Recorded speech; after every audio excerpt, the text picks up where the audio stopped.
Welcome everyone, Christine here with a discussion about Total War Warhammer 3 Immortal Empires, and to talk about certain fundamental issues that not only plague Warhammer 3, but Total War as a whole.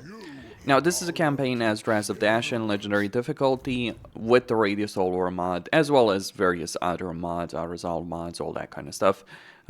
To really make a campaign interesting, certainly changing the pace of the campaign, like it's turn 30 over here and I'm running around with Hell Cannons, Death Strikers, Kebie, Infernal Guard, and, Fire Glaives of all types. Like, I'm running around with all kinds of units in this campaign, and, well, Grungor is almost dead. But really, the issue that I want to talk here are garrisons, settlement battles, and siege battles. Now, siege battles and settlement battles in general, I would say in Total War, have generally been one of the weakest points when we're talking about the battles in the game. In no Total War game, with the exception of Shogun 2, and even then, Shogun 2 does have its own issues, it does have the best siege battles in the series. That doesn't mean that overall they're necessarily that fantastic in certain ways, specifically the AI behavior on the defense, though the AI does handle those sieges much better on the attack, interestingly enough.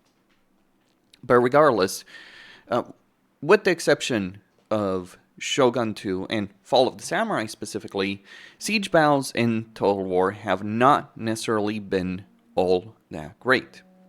And what I want to talk about here in this video is with regards to garrisons, because garrisons contribute a lot, I feel, to certain issues that do exist in Total War.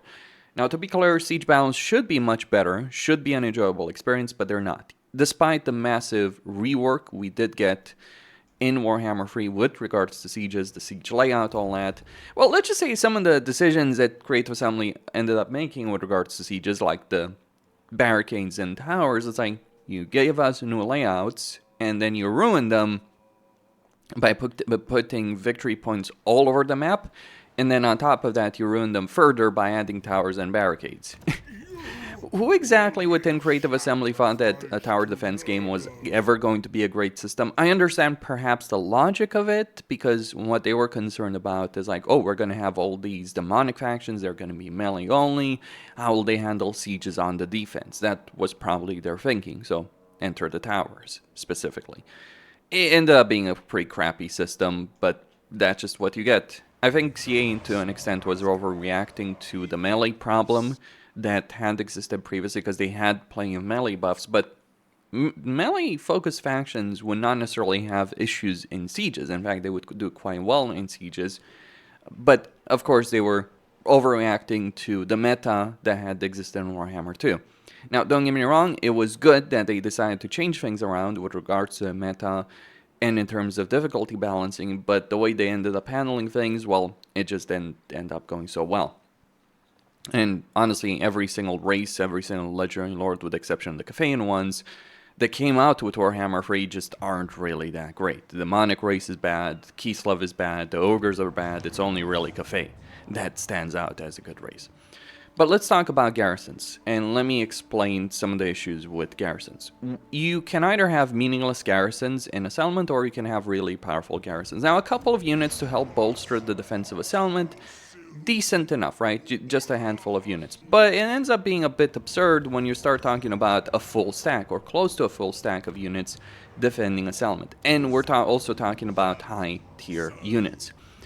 Now, how did we get here? Well, the way I understand it, and as someone who's played a lot of Total War over the years and played a lot of mods of Total War, the way I understand it, what ended up happening in Garrisons, and I think this is the case how CA ended up adding Garrisons to their games, is that modders, in particular in Medieval 2, they started adding things like the Garrison script. So basically, there were no inherent garrisons to settlements in Medieval 2, but because the AI in Medieval 2 was pretty crap, what modders did to add a challenge, and I personally think they shouldn't have bothered, that's my perspective, because for me, as much as I love things like Third Age Total War, it was a horrible experience to deal with this.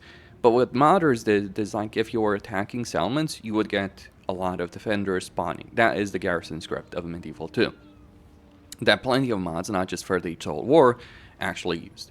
And this did event, and I think like Creative Assembly took that system, started adding garrisons, in Empire, in Napoleon, in Shogun 2, and Fall of Samurai added garrison units. Now, even with the garrisons of Shogun 2, there are defending units, but they're not an exceptionally large army. There's just a handful of units to help things. And if a full army shows up against a settlement, you can even auto-resolve that battle and not even have to bother with a shitty siege battle.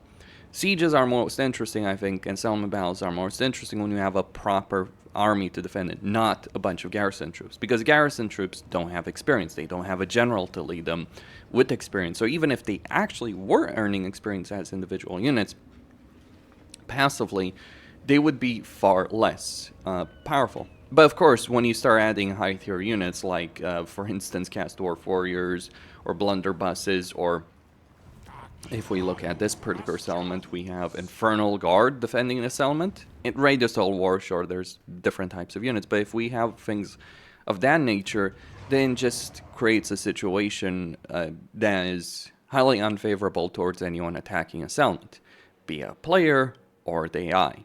Now, for a player, there's many ways to overcome this, but when you create garrisons of this nature, and this is my beef with SFO and with Radius garrisons, because Radius garrisons are less ridiculous. They're mostly tied to garrison buildings, and you have a reason to get those garrison buildings because there's also different types of unit recruitment you can get from them.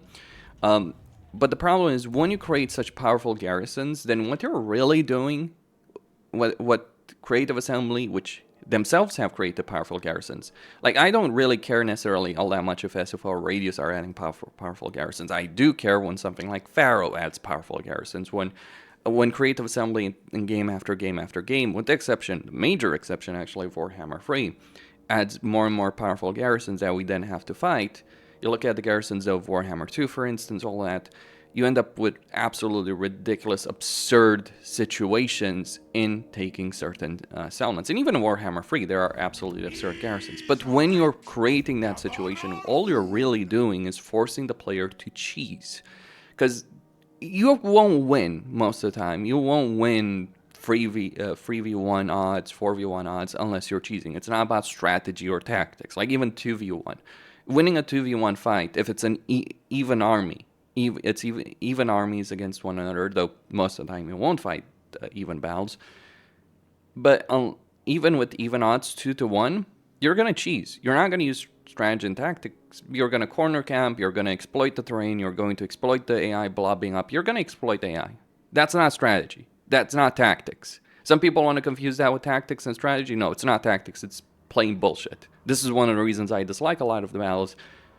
What I think should happen in a strategy game, and you can talk about the AI behavior all we want, but what I think should happen in a strategy game, and there are others, like for instance in Ultimate General Civil War as an example, or even American Revolution, which has its own mountains of issues, but if you fight an even battle in those games, it's actually one of the most enjoyable experiences of the game. You don't fight 2v1 odds because you're going to lose in that game. Imagine that, a game similar to Total War that's balanced around the idea that, yeah, if you fight vastly outnumbered, you won't win. Sure, there's things you can use, but and exploits, but that's actually the least enjoyable way to play the game. In Total War, that's kind of the norm to do, and it's not great. And the garrisons contribute to this issue because one of the tendencies of the AI with regards to garrisons and regards to settlements is when they're losing, obviously they'll pull back to one of their settlements. And one of the things that will happen there, well, I'll just give you an example over here. Black Crag was taken by Caracazul. They had a full stack over here in this element. They had the garrison, a massive garrison of units, and they had an army outside. I attacked the army outside. So basically, I fought more than 2-1 odds. I won this battle. I won this battle because I used AI behavior blobbing up, and I used spells and artillery to annihilate them. Simple as that. It didn't really feel like a fantastic battle in a lot of ways, I would argue. Because when you're winning through abusing AI behavior, that's not really a great victory. But that's the norm in Total War, and it has been the norm for a long time. But there's other problems with garrisons as well in this perspective. See, you as a player have the tools needed to deal with this. The AI does not. So the AI, you might say, well, the AI has more resources. They'll attack settlements with multiple armies. Yeah, see, I've played enough Warhammer 3, well over 2,000 hours at this point to tell you. More often than not, the AI sometimes does attack with multiple armies in a particular settlement, but quite often what they're going to do is maybe they send a full stack followed by a very small stack and to follow up, like you see Belagar attacking this element. They probably took this element over here. That's the norm of AI behavior. Very rarely in a campaign will you get a situation like this, where you see RNSA, for instance, besieging Akendorf with 2 full stacks over here. But that is an exception, that is not the rule. So when the AI has the situation and you add powerful garrisons to the game, then what you're really doing is preventing the AI from becoming really powerful. Also, one thing to point out about settlements in Warhammer 3 that isn't necessarily the case in this campaign, because you might think, oh, these AI empires are decent. Yeah, I'll explain why the AI factions have built up to this particular level, because there is a reason it's not necessarily a good one. But when you're with every settlement in Warhammer 3, every single settlement by default, though there are mods to remove it, but every settlement has an autoresolve benefit. And specifically just because of the settlement. It's not because of the units in the settlement, it's because you're in a settlement. So this creates a situation where the AI attacking a settlement is just almost always going to lose some troops. You might see the AI winning battles, winning settlement battles, and losing half their freaking army. That does happen more often than not in a campaign.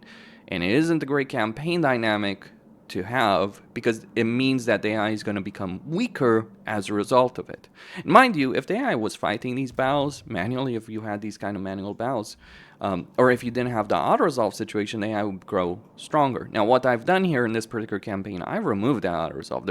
There is a mod that does remove it, but it's a pretty shitty system that we do have right now. I can understand the logic, perhaps, of it. Maybe Creative Assembly wanted to prevent an AI behavior that was happening a lot in Warhammer 2, where people say Warhammer 2's AI was better. No, it was suicidal. It was cheating a lot more.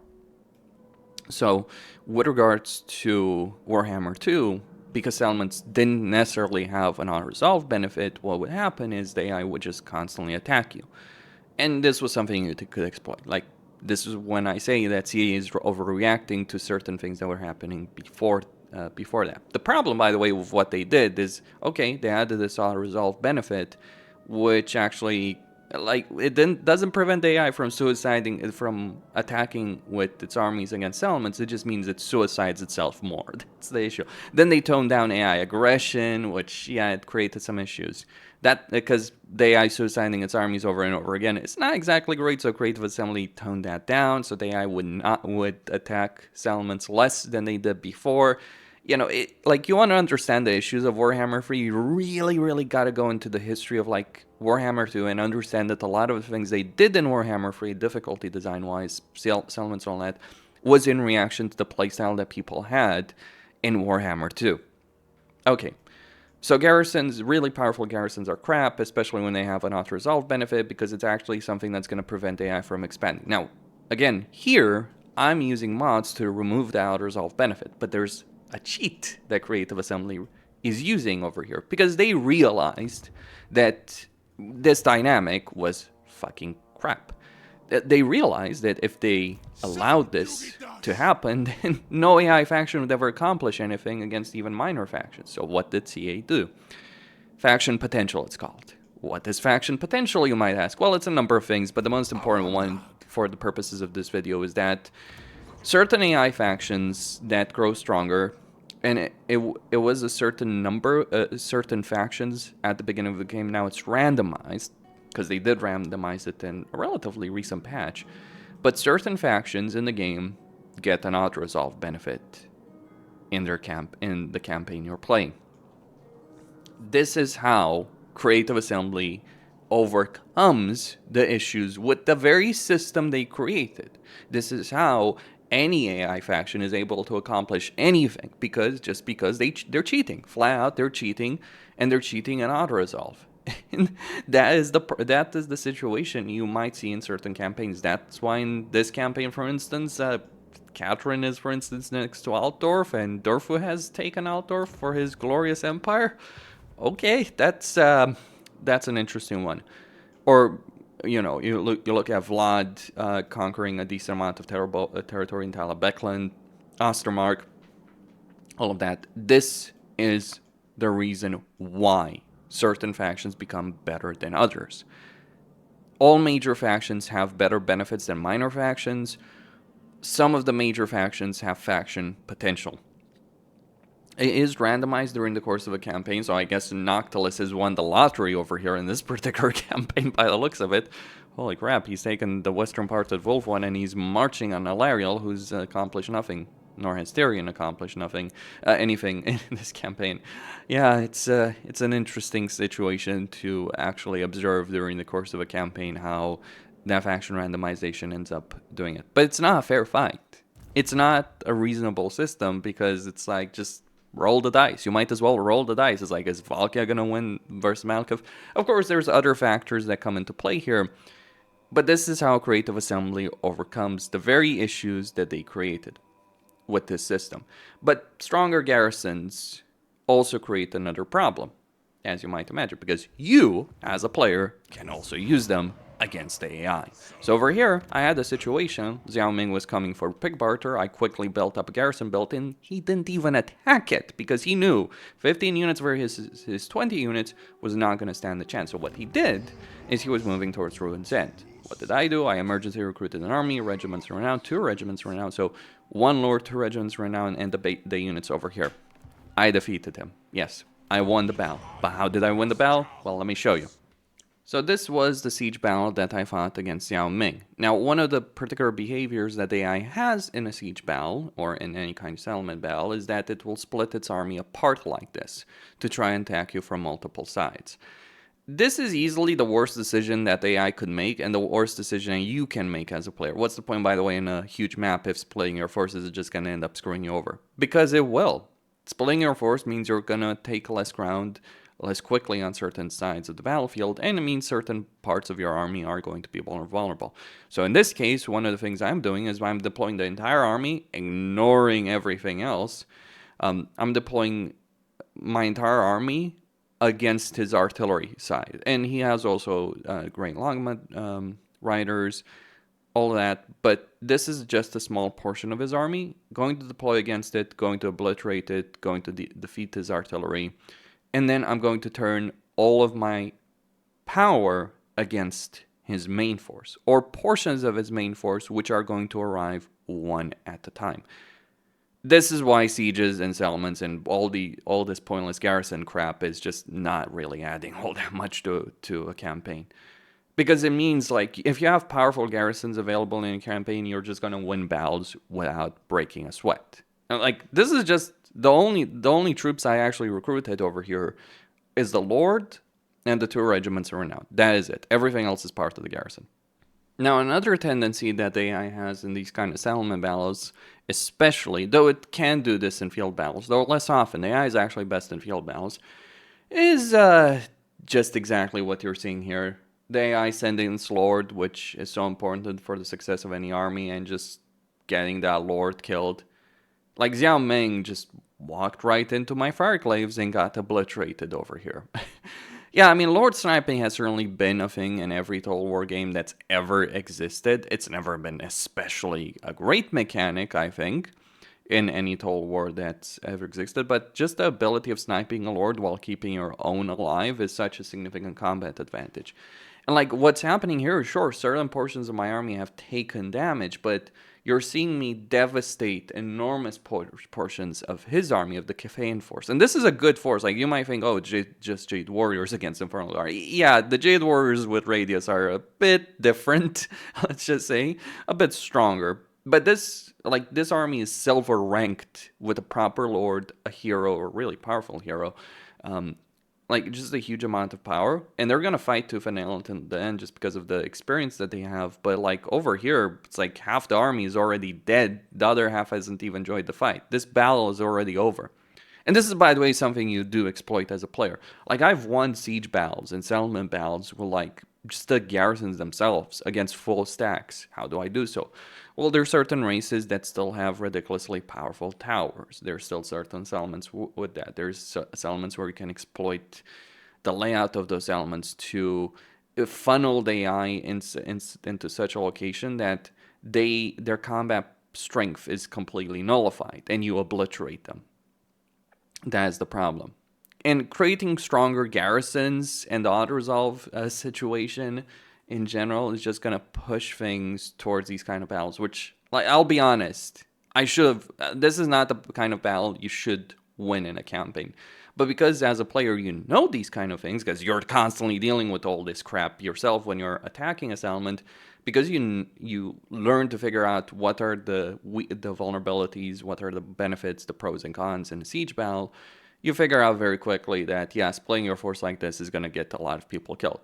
The AI doing this is going to get a lot of its people killed, and that's the problem.